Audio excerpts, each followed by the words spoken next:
नमस्कार दोस्तों, कविता Yadav YouTube channel पर आप सभी का स्वागत है। DSSB TGT PGT हिंदी की तैयारी को आगे बढ़ाते हुए आज की क्लास में हम करेंगे TGT हिंदी का प्रीवियस ईयर्स का क्वेश्चन पेपर, जो कि 28 अगस्त 2018 को फीमेल मॉर्निंग शिफ्ट में पूछा हुआ क्वेश्चन पेपर है भाई। और किसी भी परीक्षा की तैयारी के लिए जो पिछले सालों के प्रश्न पत्र है उनको करने लेना बहुत ही आवश्यक, बहुत ही महत्वपूर्ण हो जाता है, क्योंकि वे हमारे लिए एक रामबाण सिद्ध होते हैं। तो बात कर लेते हैं प्रश्न संख्या 1। भाई एक बार और बता देना चाहती हूँ कि मैं आपको कि बार बार आप रिवीजन करोगे, जितने अधिक क्वेश्चनों की बार बार आप रिवीजन करोगे तो उतना ही अधिक आपके लिए जो है बेनिफिट रहेगा, मददगार साबित होगा परीक्षा में। तो बार बार तथ्यों को रिवाइज करने से ही हमें चीज़ें याद रहती है। कहते हैं कि निरंतर अभ्यास से ही हमें सफलता मिलती है। सफलता का राज क्या है? निरंतर अभ्यास। तो शुरुआत कर लेते हैं प्रश्न संख्या 1। गोदान कब प्रकाशित हुआ? गोदान प्रकाशित हुआ 1936 ईस्वी में। आंसर आप लोगों के सामने ही होगा, क्योंकि जो ये क्वेश्चन पेपर है इसकी जब PDF मिलती है हमें, इसी तरह किसी बच्चे का हमें डाउनलोड करना पड़ता है, तब आंसर हमारे सामने लगे हुए होते हैं। यदि गद्य कवियों या लेखकों की कसौटी है तो निबंध गद्य की कसौटी है। यह कथन किस विद्वान द्वारा कहा गया है? यह कथन जो है आचार्य रामचंद्र शुक्ल का दिया हुआ कथन है। हिंदी प्रदीप पत्र के संस्थापक कौन रहे? तो आप लोगों को पता है, बालकृष्ण भट्ट जो है हिंदी प्रदीप पत्र के संस्थापक माने जाते हैं। बनारस अखबार पत्र कौन निकालता है? तो राजा शिव प्रसाद सिंह जी जो है बनारस अखबार निकालते थे। उसके बाद बात करते हैं निम्नलिखित में से कौन सा सही सुमेलित नहीं है। इनमें से जो रचनाएं दी गई है और उनके रचनाकार दिए गए हैं, तो उनमें पूछा हुआ है कौन सा सम्मिलित नहीं है। नहीं पर आपको ध्यान रखना है कि प्रश्नों में है पूछा हुआ है या नहीं। इस प्रकार से डाची की बात करें तो ये उपेंद्रनाथ अस की रचना है। फांसी की बात करें तो जैनेन्द्र जी की है। आहुति जो है इसका हमारा सही आंसर हो जाएगा। आहुति यशपाल की नहीं है। ये जो है आहुति एक कहानी जो है ईला चंद्र जोशी की है। ईला चंद्र जोशी आपको पता होगा। और जो है विपगथा जो है ये इम्पोर्टेंट रचना है अज्ञे जी की। बढ़ते हैं आगे, क्वेश्चन नंबर देख लेते हैं 6। उसने कहा था कहानी का प्रकाशन कब हुआ?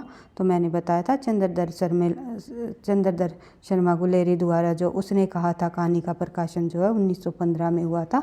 एक कहानी उन्होंने सुखमय जीवन और बुद्धू का कांटा, केवल मात्र 3 कहानियों के कारण ही ये इन्होंने प्रसिद्धि प्राप्त की है। निम्नलिखित में से कौन सा सुमेलित नहीं है? कौन सा जो सही सुमेलित नहीं है इनमें से? इनमें भी रचना और रचनाकार पूछे हुए हैं। तो तीसरी कसम फाणीश्वर नाथ रेणु है। और राजा निर्वंशिया जो है कमलेश्वर है। करमनाशा की हार जो है शिव प्रसाद सिंह की है। ये तीनों की तीनों रचनाएं रचनाकारों के साथ सही सुमेलित है। तो सही आंसर हो जाएगा हमारा जिंदगी और जोक जो है राजेंद्र यादव की नहीं है। आप लोगों को पता है यह एक प्रसिद्ध कहानी रही है अमरकांत की। अमरकांत जो लेखक रहे हैं, अमरकांत की प्रसिद्ध कहानी रही है जिंदगी और जोक।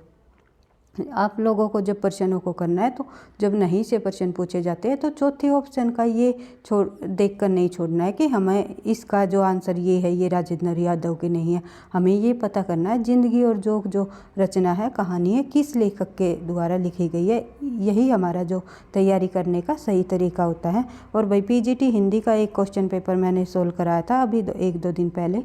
वो जो हमारा आधा रह गया क्योंकि मैं एरोप्लेन मोड करना भूल गई थी। मैंने एरोप्लेन ऑन नहीं किया था, मोड जो फ़ोन में होता है। अगर वो हम ऑन नहीं करते तो जब बीच में किसी का फ़ोन आ जाता है तो हमारी आधी ही क्लास जो है रह जाती है, वहीं हमारी कट हो जाती है क्लास। मैंने आगे रिकॉर्ड नहीं कराया, इसलिए मैं जो बचे हुए प्रश्न हैं उनको एक क्लास में फिर जो है पूरा के पूरा जो क्वेश्चन पेपर है उनको मैं करा दूँगी अच्छे से, बिल्कुल एनालिसिस करते हुए प्रश्नों की। तो देख लेते हैं आगे प्रश्न संख्या। आगे हमारा प्रश्न है श्यामा चौपन उपन्यास के लेखक कौन रहे हैं? तो श्यामा चौपन उपन्यास के लेखक रहे हैं जगमोहन सिंह। साहित्यालोचन किसकी कीर्ति है? तो साहित्यालोचन जो कीर्ति रही है वो बाबू श्याम सुंदर दास जी की प्रमुख कीर्ति रही है, कई बार परीक्षाओं में पूछी जाती है। संयोगिता स्वयंवर नाटक के रचनाकार कौन रहे हैं? तो श्रीनिवास दास जी संयोगिता स्वयंवर नाटक के रचनाकार रहे हैं। बढ़ते हैं आगे। निम्नलिखित में से कौन सा सही सुमेलित नहीं है। इनमें से कौन सा सुमेलित नहीं है? तो जो अलमा कबूतरी जो है मैत्री पुष्पा की है, जिंदगी नामा कृष्णा शोभती की है और बेघर जो है ममता कालिया की रचना है। जो सी हमारा सही आंसर हो जाएगा। आगे है भाग्यवती उपन्यास के लेखक कौन है? तो सरदाराम फुलेरी जो है भाग्यवती रचना के लेखक रहे हैं। कौन सा उपन्यास जैनेंद्र का नहीं है? तो इनमें से जो है जहाज का पंछी जो है जैनेंद्र का नहीं है। नहीं पर आपको बिल्कुल ध्यान रखना है किसमें है पूछा हुआ है, किसमें हुए। तो उपन्यास है ये तीनों के तीनों, त्यागपत्र, कल्याणी और सुनीता। सुखता, कल्याणी, त्यागपत्र जो ये सभी उपन्यास है जैनेंद्र जी के प्रमुख उपन्यास रहे हैं।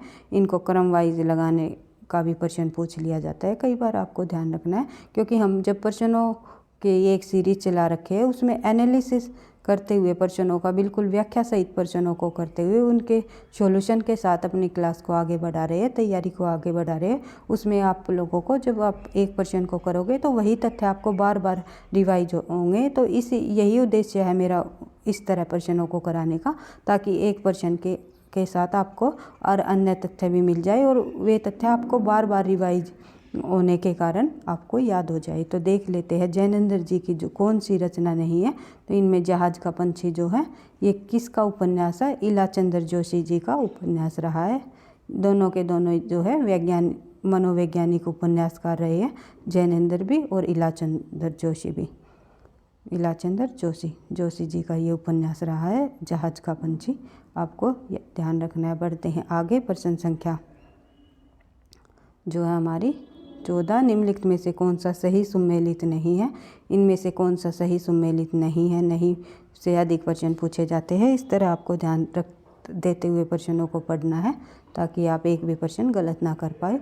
तो इनमें से जो है आधा गांव राही मासूम रजा की रचना है, तमस भीष्म साहनी की है और दिव्या यशपाल की है। राग दरबारी जो है श्री लाल शुक्ल जी का उपन्यास रहा है। बढ़ते आगे। भारतेंदु द्वारा अनुदित नाटक कौन सा है? इनमें से भारतेंदु द्वारा जो अनुदित नाटक है वो है सत्य हरिश्चंद्र। सत्य हरिश्चंद्र जो है भारतेंदु जी का एक अनुदित नाटक माना जाता है। उसके बाद बात करते हैं, और ये तीनों के तीनों जो है भारतेंदु जी के मौलिक नाटक है। निम्नलिखित में से कौन सा नाटक जयशंकर प्रसाद का नहीं है? तो इनमें से जो जयशंकर प्रसाद का नाटक नहीं है वो है रक्षाबंधन, जो कि अजातशत्रु, स्कंदगुप्त और ध्रुवस्वामिनी तीनों के तीनों जयशंकर प्रसाद के नाटक है। जो रक्षाबंधन जो है वो किसका नाटक है? रक्षाबंधन जो है विशंबरनाथ कौशिक द्वारा लिखी गई रचना है। बढ़ते हैं आगे। दुलाई वाला कहानी किसके द्वारा रचित है? दुलाई वाली कहानी के लेखिका जो है बंग महिला है, राजेंद्र बाला घोष बंग महिला। बढ़ते हैं आगे। नामवर सिंह ने नई कहानी की पहली कहानी किसे माना? नई कहानी की पहली कहानी किसे माना नामवर सिंह ने? तो वो माना है परिंदे को। परिंदे को उन्होंने नई कहानी की पहली कहानी माना है। और परिंदे किसके द्वारा लिखी गई कहानी है? वो है निर्मल वर्मा की। ये आपको ध्यान रखना है, क्योंकि ये भी पूछा जा सकता है कि परिंदे की लेखिका कौन है या परिंदे का रचनाकार कौन रहा है। तो आपको ध्यान रखना है। पृथ्वीराज की आंखें किसका कहानी संग्रह है? तो पृथ्वीराज की आंखें जो है राम कुमार वर्मा का एक कहानी संग्रह है। निम्नलिखित में से कौन सी कहानी प्रेमचंद की नहीं है? तो इसमें भी नहीं है पूछा हुआ है। तो पंचपनवेश्वर, कफन और ईदगाह तीनों की तीनों कहानियाँ मुंशी प्रेमचंद जी की है, लेकिन कानों में कंगना जो कहानी है वो राधिका रमन प्रसाद जी की है।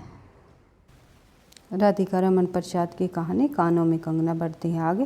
पृथ्वीराज रासों में कितने सर्ग है? आप लोगों को पता ही है, 69 सर्ग है, 68 प्रकार के छंद है। हरडे वाणी नाम से किसकी रचनाओं का संग्रह है? तो दादू दयाल की रचनाओं का संग्रह में किस नाम से मिलता है? हरडे वाणी। बढ़ते हैं आगे। प्रेमचंद घर में जीवनी के लेखक कौन है? तो शिवरानी देवी प्रेमचंद घर में जीवनी की लेखिका रही है, जो कि प्रेमचंद जी की पत्नी है। इन्होंने प्रेमचंद जी के की जीवनी जो है उन्होंने प्रेमचंद घर में है नाम से लिखी है। बढ़ते हैं आगे। प्रश्न संख्या 1 सेकंड। अपनी धरती अपने लोग किसकी आत्मकथा है? तो अपनी धरती अपने लोग जो है रामविलास शर्मा की एक प्रसिद्ध आत्मकथा रही है। किसे सूफी काव्य परंपरा के पहले कवि माना जाता है? तो सूफी काव्य परंपरा का पहला कवि माना जाने वाला जो लेखक है वो है मुल्ला दाऊद, जिन्होंने चंदायन की रचना की है। बढ़ते हैं आगे। आदिकाल में किस कवि ने पहेलियाँ और मुकरियाँ लिखी? तो अमीर खुसरो ने जो है पहेलियाँ और मुकरियाँ लिखी है। रामानंद का संबंध किस संप्रदाय से है? तो श्री संप्रदाय से संबंध रहा है। रामानंद ने रामवत संप्रदाय का भी प्रवर्तन किया है इन्होंने। बढ़ते हैं आगे। विसल देवरासों के रचयिता कौन रहे हैं? तो नरपति नल्ला जो है विसल देवरासों के जो है रचयिता रहे हैं। साहित्य जन समूह के हृदय का विकास है, निबंध किसका है? साहित्य जन समूह के हृदय का विकास है जो निबंध है ये किस लेखक का है? तो ये है बालकृष्ण भट्ट जी का। पढ़ते हैं आगे। निम्नलिखित में से कौन सा सही सुमेलित नहीं है? इनमें भी सही सुमेलित पूछा हुआ है कि जो है हिंदी साहित्य 20वीं शताब्दी जो है नंदीलाल वाजपेयी की रचना है।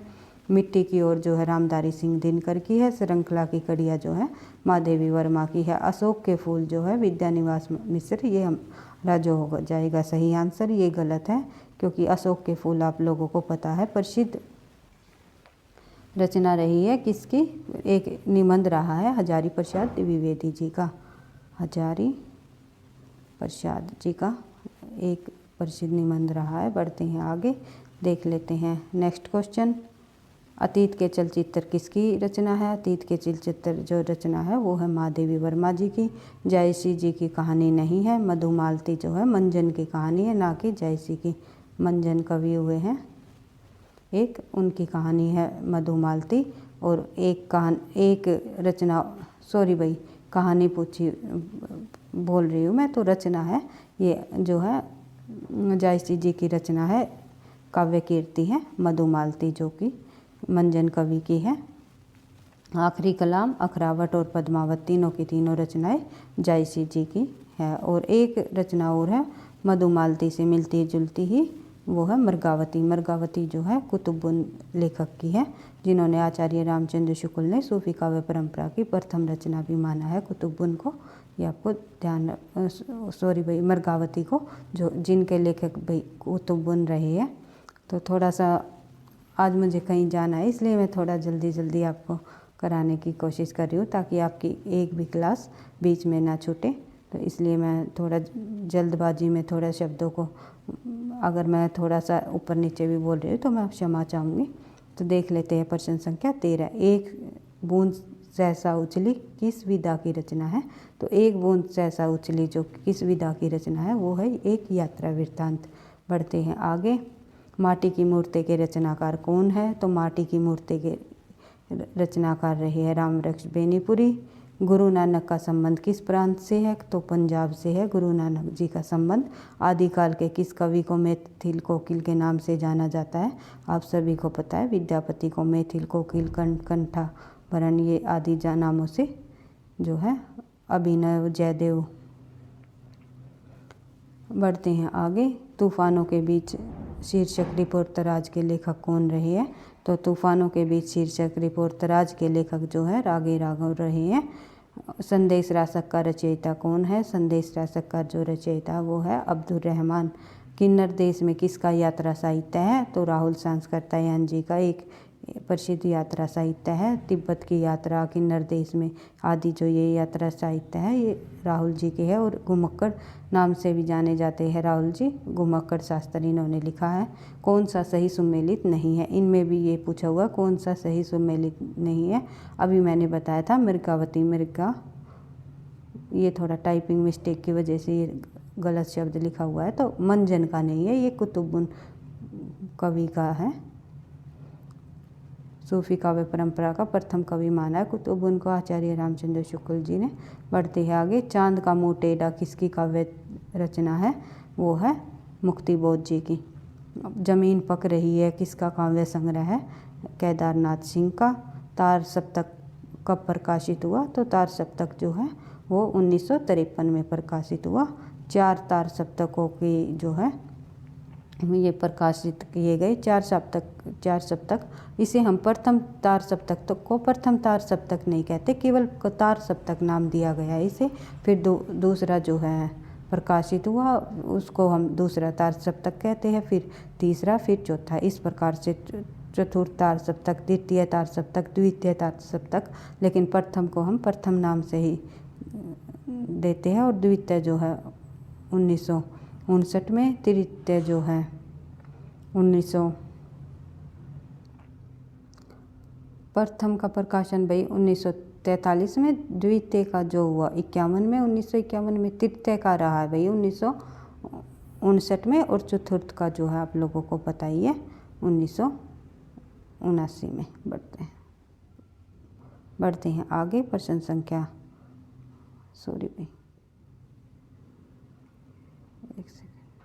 कृष्ण गीतावली के ग्रंथकार कौन रहे हैं? तो कृष्ण गीतावली की अभी हमने पढ़ी थी। तुलसीदास जी की 12 रचनाएं, प्रमाणिक 12 रचनाएं, उनमें से जो है कृष्ण गीतावली भी जो रचना है वो तुलसीदास जी की है।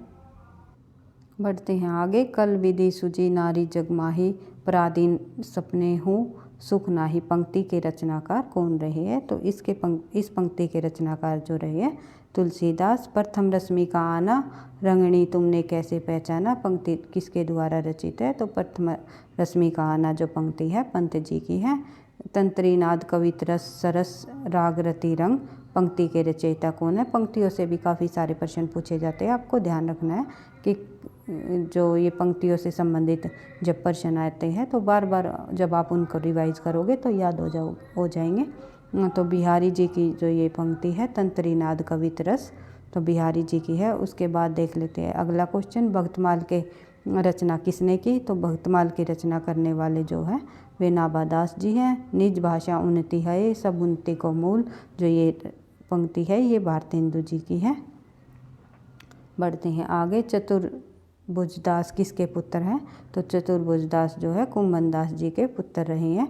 अष्टछाप के कवियों में शामिल है तो चतुर्भुजदास भी और कुंभनदास भी। कई बार ये भी प्रश्न पूछा जाता है इनमें से कौन किस विद्वान का दोनों में आपस में पिता पुत्र का संबंध है, तो आपको याद रखना है चतुर्भुजदास और कुंभनदास। बढ़ते हैं आगे। खूंटियों पर टंगे लोग किसका काव्य संग्रह है? तो सर्वेश्वर दयाल सक्सेना जी का काव्य संग्रह है। प्रिय प्रवास महाकाव्य के रचयिता अरियोध जी रहे हैं, अयोध्या सिंह अरियोध। कौन सी काव्य रचना निराला की नहीं है? तो दीपशिखा जो है इनमें निराला की नहीं है। गीतिका, परिमल और अनामिका जो तीनों रचनाएं हैं निराला जी की हैं। दीपशिखा जो है महादेवी वर्मा जी की एक कविता संग्रह रहा है जो कि 1940 में लिखा गया कविता संग्रह है ये। महादेवी वर्मा के जितने भी रचनाएं हैं, जितने कविता संग्रह है, उनको आपको सन वाइज याद रखना है क्योंकि कई बार परीक्षा में क्रम वाइज प्रश्न भी पूछा जाता है।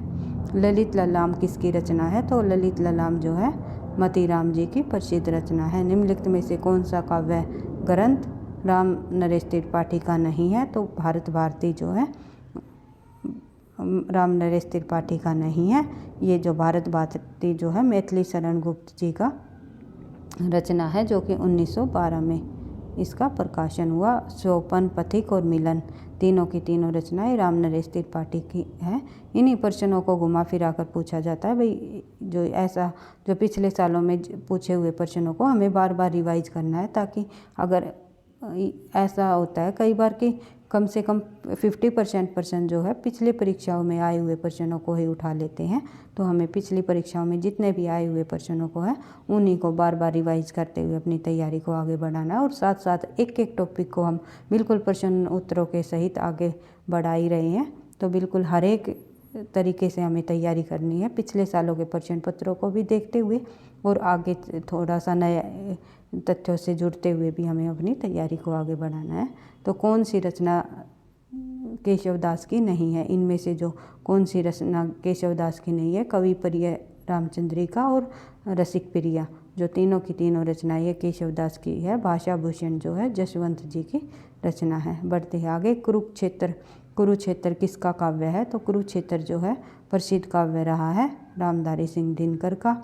कौन कौन सी सही सुमेलित नहीं है। इसमें भी ये पूछा हुआ है कि इनमें कौन सी सही सुमेलित नहीं है।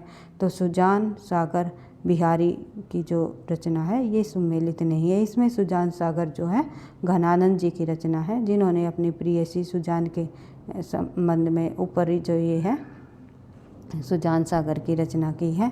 रस विलास देवकी विरह वारिस बोधा की आलम के लिए जो है आलम की रचना है। उसके बाद नैन नचाए कहीं मुस्काए लाला फिर आयो खेलन होरी के रचयिता कौन रहे हैं। तो पद्मा कर रही है। बार बार परीक्षाओं में ये पंक्ति पूछी जाती है।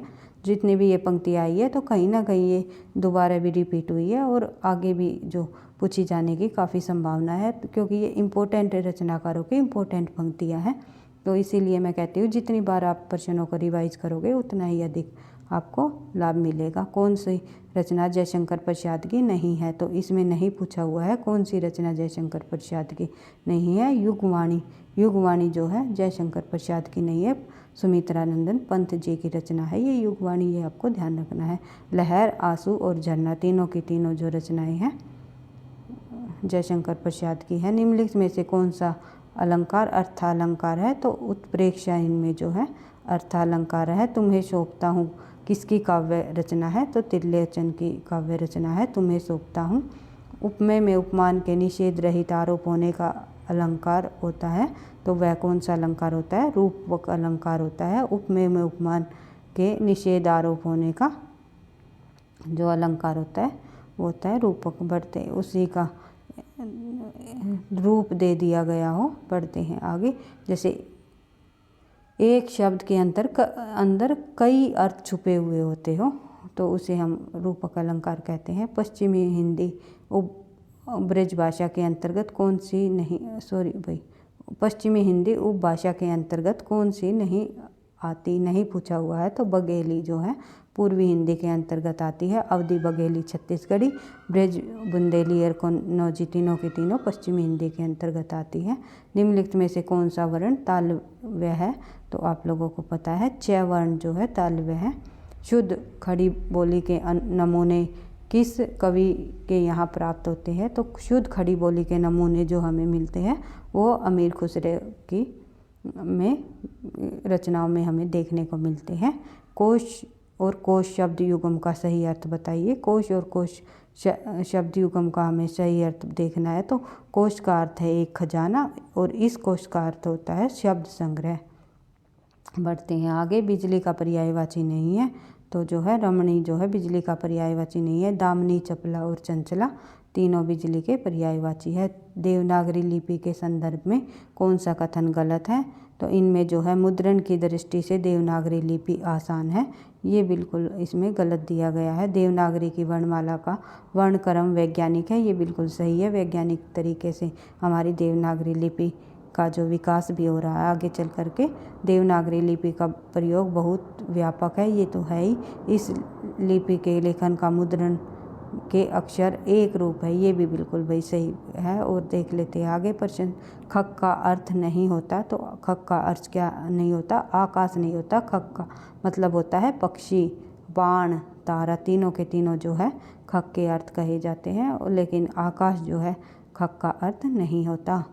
बढ़ते हैं आगे। जगती जगती की मूक प्यास पंक्ति में अलंकार है, तो जगती जगती की मूक प्यास में अलंकार कौन सा है, यमक अलंकार। जहाँ एक शब्द बार बार आए और उन शब्दों का अर्थ भी भिन्न भिन्न निकले तो वही होते हैं हमारे यमक अलंकार। जैसे माला फेरत जुग भया गया न मन का फेर, जहाँ पर तन का मन का डारी के मन का फेर, तो इसमें मन का बार बार आ रहा है। तो एक मन का अर्थ होता है माला के अंदर जो मोती छुपे हुए होते, मोती लगे हुए होते हैं, उन मोती को हम मन का कहते हैं। और एक मन का मतलब होता है कि मन के भावों को फेर लेना, मन के भावों को हम मन का कहते हैं। बढ़ते हैं आगे। देख लेते हैं प्रश्न संख्या 13।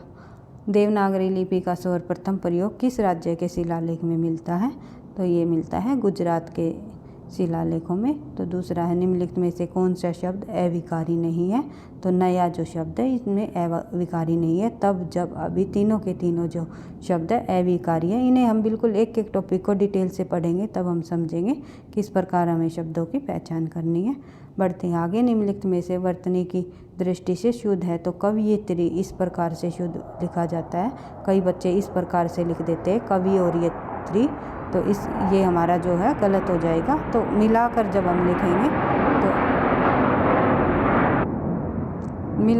हम लिखेंगे तो इस तरह से लिखा जाएगा। बढ़ते हैं आगे। साक्षात संकेत अर्थ का बोध कराने वाली शब्द शक्ति को क्या कहते हैं। तो अभिधा कहते हैं। 3 प्रकार की शब्द शक्तियाँ होती है, लक्षणा, व्यंजना और अभिधा। ये हम डिटेल से पढ़ेंगे भाई।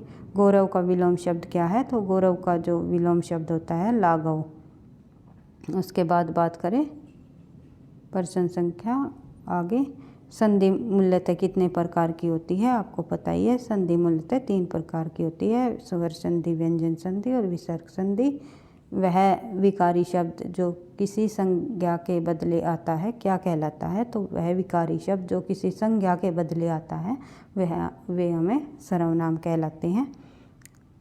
लक्षणा शब्द शक्ति का भेद नहीं है। इनमें से जो शाब्दी है वो लक्षणा शब्द शक्ति का भेद नहीं है। गौड़ी, रूढ़ा, प्रयोजनवती, तीनों के तीनों जो शब्द शक्ति है वे लक्षणा शब्द शक्ति के भेद है। अभिधा, व्यंजना, लक्षणा, इनके भी भेद होते हैं भाई। ये भी हमें बिल्कुल काव्य शास्त्र के अंतर्गत शब्द शक्तियों के टॉपिक में हमें पढ़ने को मिलेगा। तो देख लेते हैं आगे। संघ की राजभाषा हिंदी होगी। यह प्रावधान संविधान के किस अनुच्छेद में दिया गया है। तो 343 में यह दिया गया है। खेल खिलाड़ी का, पैसा मदारी का, लोकोक्ति का सही अर्थ क्या होगा। तो मेहनत किसी की, लाभ दूसरे का, ये इसका सही अर्थ हो जाएगा। राजभाषा अधिनियम 1975 के अनुसार हिंदी प्रयोग की दृष्टि से राज्यों को कितने भागों में बांटा गया है। तो राज्यों को केवल 3 भागों में बांटा गया है, वरक्कै, वरक्खै और वरज्ञ। घी के दिए जलाने मुहावरे का जो अर्थ है वो है आनंद मंगल। इस प्रकार से एक पैराग्राफ आ जाता है भाई। उसके बाद जो है कुछ 10% जो है हमारे हिंदी पेडागोजी से संबंधित होंगे, वे भी हम एक बार देख ही लेते हैं। थोड़ा सा देख लेते हैं प्रश्नों को। इससे प्रश्नों को करने से हमें ये आइडिया हो जाएगा कि प्रश्न पूछे कहाँ से गए हैं, किस पाठ्यक्रम से पूछे गए हैं, हमें किस प्रकार से तैयारी करनी है। तो इस प्रकार आप लोग जितने अधिक हो सको पिछले सालों के प्रश्न पत्रों को 1-2 बार बीच बीच में अपनी तैयारी के साथ साथ करते रहना है। तो जब शिक्षकों को विषय सामग्री पाठ्यक्रम डैश का सुरक्षित ज्ञान हो तब कक्षा शिक्षण प्रभावी हो सकता है। तो इसमें किस किस का ज्ञान हो। तो शिक्षक को तो जब जो है कक्षा शिक्षण प्रभावी होगा तो जब शिक्षक को विषय सामग्री पाठ्यक्रम और शैक्षणिक सामग्री का जो पूरी तरह से ज्ञान हो, सुरक्षित ज्ञान हो, तभी जो शिक्षण होता है वो प्रभावी होता है। बढ़ते हैं आगे। जब पुरुष और महिलाएं समान अधिकारों का उपयोग करती है तो इसे डैश कहा जाता है। तो उसे लैंगिक समानता कहा जाता है, हमें पता ही है। बढ़ते हैं आगे। सरसरी निगाह से देखने यानी स्कीमिंग और कर्म वीक्षण यानी स्कैनिंग के प्रकार है। तो इनके जो स्कीमिंग और स्कैनिंग के प्रकार होते हैं पाठन तकनीक। बढ़ते हैं आगे। चाकू या कागज़ जैसी सामान्य वस्तुओं के लिए जितना संभव हो उतना उपयोग सूचीबद्ध करना डैश के लिए एक जो है रचनात्मक के लिए एक परीक्षण है। जो चाकू और इनका जो प्रयोग हम करते हैं तो वो एक रचनात्मक शैली में आ जाएगा। बढ़ते हैं आगे। शिक्षा प्रणाली और शिक्षक मान्यता के प्रबंध के लिए उत्तरदायी बोर्ड है। कौन सा बोर्ड उत्तरदायी होता है। NUEPA और NCERT जो है इनका उत्तरदायी माना जाएगा। खोजी गतिविधियों में छात्रों को सम्मिलित करना, उनमें निम्नलिखित में से कौन सा गुण विकसित करने की एक उपयुक्त कार्यनीति है। भाई थोड़ा छोटा है इसलिए दिखाई कम दे रहा है, तो हम थोड़ा जूम कर लेते हैं तो अच्छे से आप क्वेश्चन को पढ़ करके इसका जो है आत्मविश्वास आंसर लगा सकते हो। बढ़ते हैं आगे। निम्नलिखित विकल्पों में से कौन सा उदाहरण एक अनुशासन और एक विषय का है? तो ये जो मनोविज्ञान और जो अंग्रेजी, जो इनमें से जो ये उदाहरण दिए गए हैं, तो एक अनुशासन और एक विषय का है, यानी अंग्रेजी एक विषय हो गया और मनोविज्ञान जो है एक अनुशासन हो गया। बढ़ते हैं आगे। ज्ञान के मूल डैश है, यानी ज्ञान के मूल जो है अनुभूति और अनुभवजन्य ज्ञान है। ज्ञान का मूल क्या माना जाता है? एक तो अनुभूति और एक अनुभवजन्य जो ज्ञान है वो ज्ञान का मूल स्रोत माना गया है। बढ़ते हैं आगे। मूर्ति कला डैश का एक उदाहरण है, तो मूर्ति कला जो है एक दृश्य कला का उदाहरण माना गया है। बढ़ते हैं आगे। सूक्ष्म शिक्षण की सीमाओं में से एक यह है कि सूक्ष्म शिक्षण की सीमाओं में से एक क्या है? उदाहरण इनमें ऑप्शन में जो दे रखा है, तो कौशल पर बल दिया जाना, न कि सामग्री पर, ये सूक्ष्म शिक्षण के अंतर्गत आता है। कौशल पर बल देना और न कि उसकी सामग्री पर, जो ये हमारा सही आंसर हो जाएगा। फिर थोड़े से हमने आज प्रश्नों को एक्सप्लेनेशन के साथ कम किया है, इसलिए भाई थोड़ा टाइम की कमी है, इसलिए मैं थोड़ा सा कम करवा पाई हूँ। तो आगे जब हम बीच बीच में जैसे प्रीवियस ईयर्स के क्वेश्चन पेपर को करेंगे, तो पूरी तरह कोशिश करूँगी एनालिसिस के साथ हम प्रश्नों को करते हुए आगे बढ़े, क्योंकि एक तथ्य को जब हम बार बार रिपीट करते हैं तभी हमें याद रह पाती है चीज़ें। तो इसी तरह आप अपनी तैयारी को आगे बढ़ाते रहना। वीडियो पसंद आई तो लाइक करना, दोस्तों के साथ शेयर करना, चैनल पर पहली बार हो तो सब्सक्राइब कर लेना। पढ़ते रहना, आगे बढ़ते रहना। थैंक यू, धन्यवाद।